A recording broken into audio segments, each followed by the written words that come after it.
All right, welcome back to another live stream of the preview of the week that I've been doing for the last couple. Some I did on mobile, but now doing it on the computer. So this is week 6 of the program, which is pretty similar to week 5. So I'll go through the days and some of the general intensities and some of my thoughts about some of the exercises. So the first day, it has some snatch doubles here at 103. So I'll probably do something similar to 100 or 105, but I'll try to do those without straps. And then I have some hang clean above the knee and jerk at 126, which will be pretty darn heavy. Move to the next one, some pause back squats at 166. Those, could probably just start them at 170 just for simplicity's sakes, but just 3 doubles with those. I kind of made some remarks in this in the last mic'd up video, but I've been feeling like even though the overall volume of the squats is less than in past programs with the Weightlifting.Ai, because of the technical focus or like the technique focus programming, I feel like my squats have still done well and progressed, but it is something to kind of note of it, that it seems like the volume is less. I haven't exactly measured it, but it is something that I feel like is the case. Vertical jumps, I don't know if I'll do those or just do other accessories. We'll see. Power position snatch, I can definitely say I won't be doing those. I'll just do hang above the knee snatch. Front squat, clean pull, push press, which is very similar to the previous week. If we go down here, you can see hang snatch above the knee, front squat, clean pull, and the strict press, because I changed those from strict press to, or from push press to strict press last week. But the front squats are sets of 4 actually, which are going to be absolutely brutal.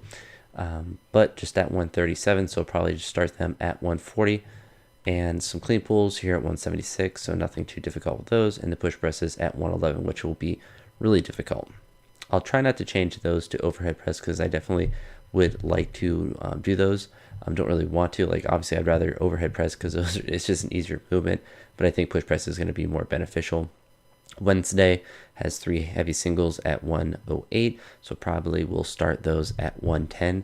Maybe in a perfect world I do 110, 115, 120, but we'll see how that day works as far as those go.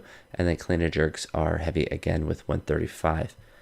One big difference of looking on the web browser versus is the mobile app is it will actually tell you the general percentage. It will give you a range of percentages that it wants you to work at, as well as the focus of the session or why it's giving you a certain exercise. It does not show that on the web browser. It's just easier to record a live stream on the browser for me, but you can view your program and see what weights and stuff that you have, and you could potentially enter in whatever you are putting for this. I'm also using dark mode by default. It looks like this, but that's a little too bright for me, so I just have a dark mode thing on my computer. So it will look different if you do log in for yourself.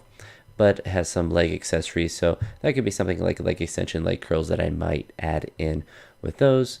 And then later in the week, it's still trying to get me to do bottom up front squats. I'm definitely going to change those to either regular front squats or to pause, but we don't do bottom up front squats here, that is for sure. And then the clean pulls again are actually pretty much what they were last week at 184, so most likely do this 185. So the Thursday, just like last week, is a pretty, I don't say a light day, but a pretty easy day. So that would be one that would be ideally done at the house, just because I only have front squats and pulls. Obviously there's some accessory work there, but that's not really that important when I'm looking at planning for my week of training. Friday again has some snatches. Hopefully I'm able to push these up again. There are 5 singles that start at 103, and then the clean and jerk start at 135, 3 singles there, and then it has some general accessories there. The end of the week is also very similar as far as the exercise selection. It's wanting me to do more power position work, but I'm going to do hang above the knee and get a similar stimulus, and it has 5 singles or 5 doubles there that start at 80, and then for the power position clean and jerk, which will just be hang above the knee, clean and jerk, starts at 121 or probably just 120, and then be able to push up from there. Back squats, doubles here at presumably 190. I probably won't do exactly 187, so that will be a really heavy day. 3 doubles with that, and then snatch pulls with 134. So similar to how last week ended, except both of these exercises are heavier. If we go to the Saturday session, which I did the snatch pulls today actually, but the 175 were triples and they were at 175, and the snatch pulls were at 120. I guess 125. I guess I should have done 126, but I forgot to enter those in actually, so I can actually show you what it looks like when you're entering them in on the web browser, which is possible. There we go. And I think it glitched out maybe. Certainly is not as user-friendly on there. We're gonna go ahead and refresh the screen and then go back down. I don't know what happened there, but let's see if I can get my let's see if I get the workout back. There we go. Let's see what happened with that. Certainly wouldn't recommend anyone use the web browser to do anything other than what I'm doing now to preview what session that you have in a week, and to potentially see, or like to do like payments and stuff. I think that's easier to go through the web browser. It's also cheaper, so definitely makes it better in that regard. But a pretty similar week. The intensity on some of the lifts increased from the previous week. The end of the program will be on the 21st. So this is week 6. And if we pop open the calendar, this is week 6, week 7, and then I guess week 8. But I put the end as the 21st. So I don't know if this will be literally the last date, or if it's like this week is like you can hit a maximum weight, or like it's like the peak or whatever. So I guess it's either a 7 or 8 week cycle. I will for sure at least have this week of training and then the next week of training, and then it may just end there on the 21st. I'm going to anticipate that it will probably end on that date, but if it does, that's perfectly fine. 7 weeks is not that different from 8, and I've had a positive training block.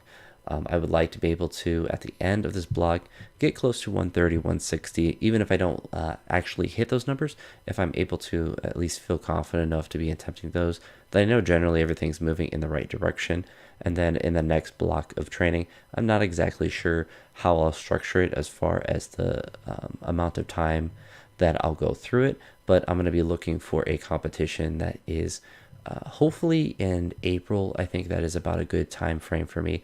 The reason I want to look for a competition in April is for the simple fact that I'm going to have at least one wedding to go to in June, and I potentially might have 2. So I don't want to plan any sort of competition around that time, just for the practicality of having life stuff to do. And I don't want to do anything super late after that, because that's just too much time. And potentially, if I do something like in March, that could be an option as well. But April's kind of like warmer weather. It's towards the end of the school year. It's usually like somewhat less stressful just as far as teaching stuff goes. So it's usually a decent time for stuff. And there's also the potential of it being during like spring break or something, which would be ideal. But I have to see dates and stuff as far as that goes. But anywho, that's going to be it for this one. So if you made this stream, I don't think I had anyone come in. That's perfectly fine, because half the reason I do these is just to make the video itself, and then if there happens to be people that jump into the live stream, just to have that as an option for people too, if they do have questions or want to make fun of me or anything like that. But with that being said, that's going to be it for this short little live stream. I'll talk to you all in the next video, which will be coming up tomorrow. But till then, peace. Have a great one.